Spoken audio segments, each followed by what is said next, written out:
হাদিসের মধ্যে আছে, আল্লাহর নবী সাল্লাল্লাহু আলাইহি সাল্লাম বলেন, জাহান্নামের আগুন এতটা গরম যে আগুনই এক অংশ আরেক অংশকে খাইয়া ফেলে, গিল্লা ফেলে।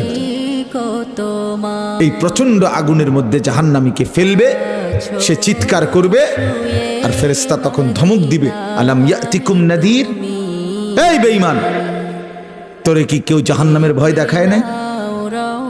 কোনদিন কি জাহান্নামের ভয়ের কথা শুনো নাই? কেউ কি তোমাকে ভয় দেখায় নাই?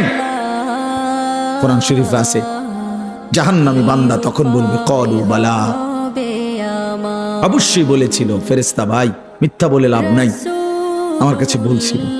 কাদ জাআনা নাদির, আমগো এলাকায়, আমগো বাড়িতে, আমগো মহল্লায় বহু ভয় প্রদর্শনকারী বান্দা আল্লাহর পক্ষ থেকে এসেছিল। আমগো কত ইমাম সাহেব, আমাদের জুমার খতিব সাহেব, কত মাহফিলের কত আলেম, কত পীর মাশায়েখ, আউলিয়া, বুজুর্গ চোখের পানি ফেলে ফেলে বারবার আমগরে বলছিল, কিন্তু ফাকাযাবনা, আমি আখিরাতটাকে মিথ্যা মনে করেছি। আমি মনে করছি এটি হইতো না, আমি মনে করছি এটি হইতো না।